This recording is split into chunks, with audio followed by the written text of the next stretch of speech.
සර්පයින් ඉතාමත් විස්මයජනක සතුන් කොටසක්. ඒ වගේම ඔවුන් ඉතාමත් භයානකයි. සර්පයින් අතරින් සමහරක් ඔවුන්ගේ බලය උපයෝගී කරගෙන තම ජීවිතය ගෙනියනවා. අනෙක් කොටස විෂ උපයෝගී කරගනිමින් පරිසර පද්ධතියේ තමන්ගේ රඳා පැවැත්ම තහවුරු කරනවා. හැම සර්ප විශේෂයකටම ඔවුන්ටම ආවේනික ක්‍රියාකාරකම් තිබෙනවා. එමෙන්ම වෙනස් වෙනස් ආයුධ අනෙක් සතුන්ව ගොදුරු කර ගැනීමට ඔවුන් භාවිතා කරනවා. ලොව දැනට සර්ප විශේෂ 2000ක් පමණ හඳුනාගෙනයි තිබෙන්නේ. ඒ විශේෂයන් අතරින් අද වඩාත් සුවිශේෂී සර්පයින් කිහිප දෙනෙකු පිළිබඳව ගෙන එන වැඩසටහනයි මේ. ඔවුන් ගැන ඔබ නොදත් බොහෝ දේ දැනගන්නට අපි ඔබට ආරාධනා කරනවා. විෂ සහිත සර්පයින් අතරින් ලොව දිගම සර්පයා ලෙස සැලකෙන්නේ කිං කෝබ්‍රා. සියලුම විෂ සහිත සර්පයින් අතරින් මොහු ප්‍රධාන පෙළේ සමාජිකයෙක් ලෙස සැලකෙනවා. ඉන්දියාව, චීනය, පිලිපීනය, බංගලාදේශය, භූතානය, කාම්බෝජියාව සහ තායිලන්තය වැනි ආසියාතික රටවල්වලදී කිං කෝබ්‍රාව දැකගන්නට පුළුවන්. මේ රටවල් අතරිනුත් ඉන්දියාව තුළ මෙම සර්පයාගේ පැතිරීම ඉතා විශාලයි. අනිත් සර්පයින් මෙන් නැගී සිට එකවර දෂ්ට කිරීම පමණක් මොවුන්ගේ ස්වභාවය නෙවෙයි. ඔවුන් නැගී සිට පිඹිමින් අවට සිටින තර්ජනකාරීයයි හැඟෙන සත්වයින්ට තර්ජනාත්මක සංඥාවන් ලබා දෙනවා. මොවුන් ඉතා විශාලයි. වැඩුණු සතෙක් අඩි 18ක පමණ දිගකින් යුක්තයි. මේ සර්පයින් තමන්ගේ ශරීරයෙන් 3න් 1ක් පමණ උසකට නැගී සිටිනු ලබනවා. ඉතින් මේ හිස ඔසවමින් සිටින ඉරියව්වෙන්ම ඔවුන්ට පුළුවන් ඉදිරියට ගමන් කරන්නට. ඔවුන් තමන්ගේ මුඛය විවෘත කළ විට නම් ඔවුන් පිළිබඳව ඇතිවන බිය දෙගුණ තෙගුණ වෙනවා. ඉන්දියාවේ දුමාල් බාබු නම් පුද්ගලයෙක්ට 1997 ජුනි මස දිනයකදී දර කැපීමට ගොස් එන අතරතුර අඩි 15ක් පමණ දිග කිං කෝබ්‍රා කෙනෙක්ව හමු වෙනවා. ඒ විමර්ශනය කරන්නට මදක් ඉදිරියට යන ඔහුට ඒ සර්පයා දෂ්ට කරනු ලබනවා. ඒ ඔහුගේ නාසයට.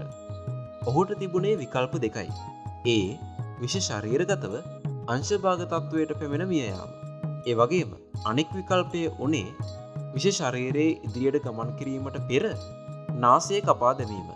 මේ සත්වයාගේ විෂ පිළිබඳව හොඳින් දන්නා ඔහු තමන් දර කැපීමට යොදා ගන්නා මන්නේන්ම ඔහුගේ නාසය කපා ගන්නවා. ඉතින් ඔබට හිතාගන්න පුළුවන් නේද මේ සර්පයාගේ විෂ පිළිබඳව ඔවුන් තුල තිබුණු බය.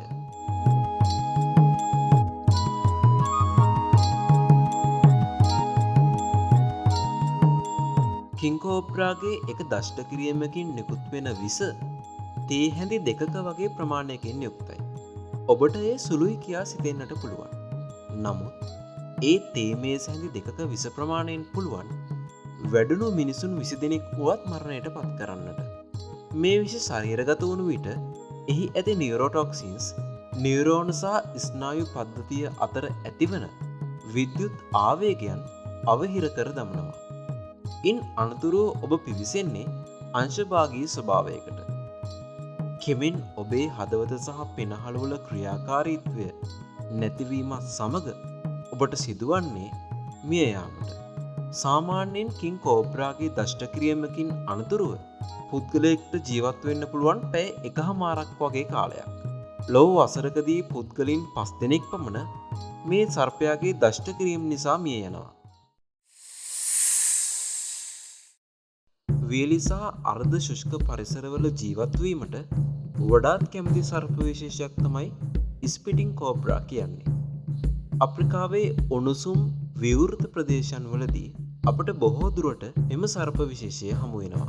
මොවුන් වඩාත් විශේෂී වන්නේ විස විදීමට මොවුන් සතු පවතින ආවේනික හැකියාව නිසා.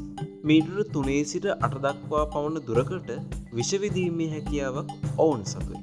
ඇන්ගෝලා, බොස්ට්වානා, මලාවි, නැමීබියා, ටැන්සානියා සහ දකුණු අප්‍රිකාව ඇතුළු අප්‍රිකානු රටවල් වල මොවුන්ගේ පැතිරීම දකින්නට පුළුවන්. මේ සර්පයා ගැන බොහෝ දෙනා සිතන්නේ ඔවුන් අනිත් සතුන්ගේ ඇස් වෙතට විෂ විදින බව. නමුත් එය නිවැරදි නැහැ. ඔවුන් සත්වයන්ගේ චලනයන් අනුව එම චලනය වන ප්‍රදේශ වෙතට විෂ විදීම සිදු කරනු ලබනවා. මොවුන් අපි ඉහත කතා කර කිං කෝබ්‍රා සර්ප විශේෂයමෙන් නැගී සිට තම ප්‍රහාරය සිදු කරන්නේ නැහැ. ඔවුන් තමා බිම වැතිරී සිටින අයුරෙන්ම සිටිමින් විෂවිද ප්‍රහාරයක් එල්ල කරන්නට හැකි පිරිසක්. මොවුන්ගේ දත් දෙකෙහි ඉදිරිපස කුඩා වෘත්තාකාර හැඩයකින් යුතු සිදුරු දෙකක් පවතිනවා. ඒ සිදුරු හරහා තමයි ස්පිටින් කෝබ්‍රා වර්ගයේ සර්පයින් තම විෂ විදීම සිදු කරන්නේ. මේ ස්පිටින් කෝබ්‍රාලාගේ විෂ ඔබේ ඇස් මත පතිත වුණොත් ඔබට සිදුවන්නේ සදාකාලික අන්ධභාවයකට පත්වන්නට. නමුත් එම විෂ තැවරීම ඔබට හානි කර නැහැ.